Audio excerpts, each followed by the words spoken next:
Have you ever taken apart a Land Rover Defender? Because I haven't. However, I bought this Land Rover Defender to completely rebuild for my wife. It's one owner from new, but there's a bit of a problem. This Land Rover Defender was never a toy. It was built to work, and that's exactly what it did. From the day it left the factory, it belonged to Canterbury City Council, serving them in the coastal department. That meant days on the seafront, nights in the salt air, and a lifetime of hard graft by the water's edge. And that's the thing about Defenders, they're iconic, they're instantly recognisable and a symbol of true British engineering. Out in the fields, up in the mountains, through rivers, they can go literally anywhere. But if there's one battle they rarely win, it's against saltwater. After decades of working the beaches, this one's carrying the scars. Underneath them expecting rust, rot and some real horrors. I've never rebuilt a Defender to this degree and I'm really excited about getting stuck into it. But let's talk to my wife and see what she's got in mind. Let's start with colour. Okay. Where are we going? So we're going either a simple black or it's got to be a green, but a certain green. What, like this one? Not like that, much darker. I've seen some Porsche examples, something like the Belgravia green, which you see on the Range Rovers.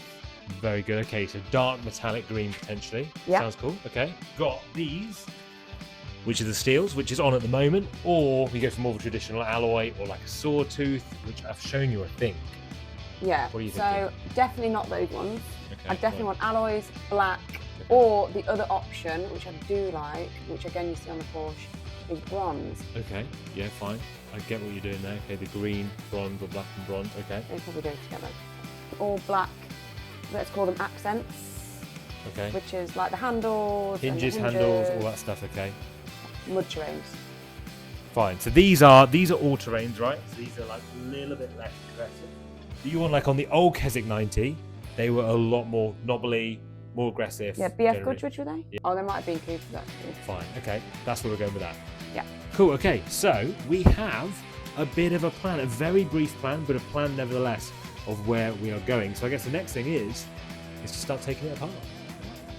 One of the biggest areas of concern on this Defender is seeing what the bulkhead is like, because that is really one of the key things with this vehicle. There's the chassis, I know that's not great, but I really hope the bulkhead is, because that will save me having to do that on this vehicle too. Now, if you're buying any used car, you want to know what you're buying to make sure you don't buy a car that's been crash damaged, has been repaired previously, or had a history that you don't know about. And that's why whenever I buy a used car, I use Car Vertical to do all of the checks on the vehicle to know exactly what I'm buying. Take a look at this crash damaged Defender 90. On Car Vertical, you can see everything you need to know about buying it, what the damage was, has it been repaired, what owners has it had, what mileage has it got, and everything else. You can use my code DOCTOR for 20% off your next vehicle search. I'll tell you exactly how much I paid for this Land Rover Defender at the end of this video, and you can let me know whether you think it was worth it. I've just taken the back door card off, being careful not to break these little clips because that's easily done, which is why you need a load of these, which are very, very useful, just trim removers. On here, interestingly, I found this little switch. Not sure what that does, but let's take this back panel off and take a look. There's a few things have been added to this truck over its working life. I think it looks like there's been an extra circuit put in here, some extra wiring that I think probably goes up to some of those lights that I've got here, for example. So some of these lights on here, I think, are connected up to this. It's great to see this Defender never had a rear wheel on it, so the rear door, hinges and frame are all really good. A lot of what I'm doing here is very reminiscent of my Defender 90, the Keswick Green Defender, because I did a lot of this work and replaced a lot of these things on that one. However, my rear step sill never quite looked like this. That is absolutely corroded. I don't think there's even a head left on any of these screws. So I may need to get the angle grinder out on this, or this may just lift off, to be fair, so I can get enough tension under it. Look at the state of under this. This has definitely seen its fair share of salt water. Ah, that can go straight in the bin. Does that sound right? Can you strengthen with this lock? I've broken that. It's alright, it's alright. So? I think if you are trying to keep your doors, this probably isn't the way. Oh, look at that. The best way to take it off. So that door card is actually not too bad. That's not bad at all. Oh, look at that there. It's safe to say the doors were pretty rotten. Both the bottom of the driver and passenger door completely rusted and corroded out underneath. And this is really common in Defenders, but still something I didn't really want to find. Easy. So that is the end of day one. Done a fair bit. Rear door is off, take all the hinges off the back as well, and front door is off as well. How do you think it's gone? It's going to take longer than we think, but I think once we get into it... This is what, like 2 hours now, and we've got a fair bit done.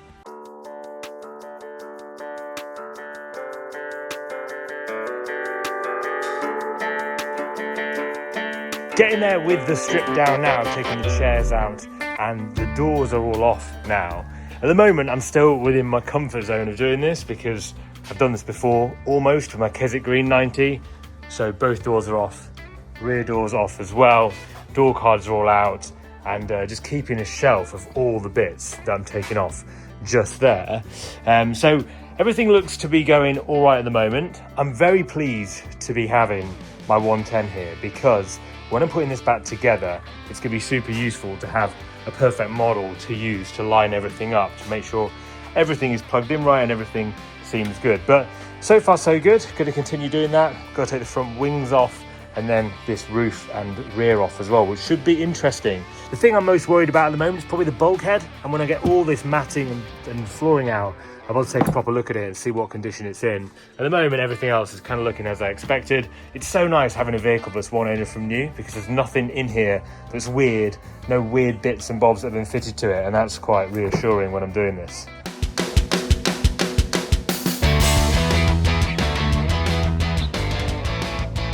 The next step is going to be to take the roof off and the side panels off, which I'm quite excited to do. Seems quite easy. I've watched some videos on it.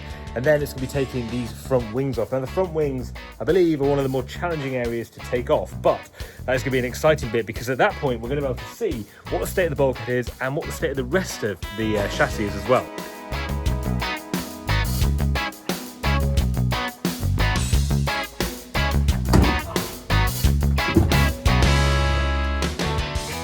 There you can see connections for the light and also wiring that runs down here, which I guess will be all those switches that we've got on here. So got a load of switches here for the lights and stuff on this Defender.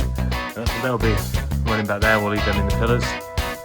Another night spent in the garage taking the bonnet and then working on the roof. The good thing with Defenders is as long as it's not rusted, these bolts come out quite easily and it's almost like a big Meccano set. So this will come with the roof. Is it? Yeah. Yeah, we didn't do anything. Moving on to the rear side panels, and definitely a two-man job for some of these nuts and bolts, just to reach around to them and make sure you can get them off when some of them are a bit seized. So here is where we are. We have the seats off. The back is coming off as well. Next job is going to be to take all this matting off, take a look under here, see what the footwells are like, see what that bulkhead's like, and really just see what the condition is under all this rubber matting. I'm hoping this matting has protected it quite well. This will have been on since new, and to be honest, it looks like it has done a reasonable job of that. And then we'll be able to take a better look at where we are. All going well so far. Very cool original Land Rover matting in here. Not any aftermarket trim. This has all been done when it was brand new. And it's got a little bit of foam insulation there for a bit of noise. It probably hasn't done a lot. Let me start with the good bit. Passenger footwell. Very nice. Very solid. Floor looks good. Generally, this looks brilliant. That's what I was hoping to see throughout. However, the driver's side, unfortunately, doesn't quite look so good. A lot of this is surface, but you can see some rust creeping through there, and this is the bit where it's just in that corner. It's flaking away and it's giving way. Just in there. I'm going to take this floor and have a look, but that's kind of the state of where we are at the moment with that. I've got it back in the garage now. It's all been cleaned up. And really taking a look at the bulkhead, this is worse than I thought it was going to be. You can see straight through there, and I mean, it's a bit rusty there, it's a bit rusty there. This is not a cost I was expecting on this build, to be honest. The beauty of having this 110 here is that I can literally compare it like for like, and also I've been thinking, when I start taking this apart further, how do you know where all these wires go? How do you know everything goes? Well, I've got this one that Bomber County Defenders rebuilt, which is absolutely immaculate and mint, and that's going to be a really useful, just don't mind her under there, a really useful blueprint of getting things together. If you remember, I bought this Defender without looking at it, without seeing it. I just got it delivered to my house, which is always a bit of a gamble. Now, I knew the chassis was probably not great after speaking to the council guy that sold it to me, but for me, the bulkhead, and particularly the driver's footwell in that area, is a bit of a shock, and that is going to be possibly quite expensive to get repaired, depending what you think's best. New bulkhead, repair, I'm not really sure where to go with it yet. I need to look at it a bit more. But how much did I pay for this, and was it worth it? Well, this Defender 90 has cost me so far £6,700 and £300 for delivery, so about £7,000. What do you think? Is it worth £7,000? Would you pay £7,000 for this? And do you think it's worth doing up and getting it sorted? If you haven't already, click that subscribe button and join me for the rest of this journey rebuilding this Defender 90. Let me know what you think in the comments below, and I'll see you guys in the next video.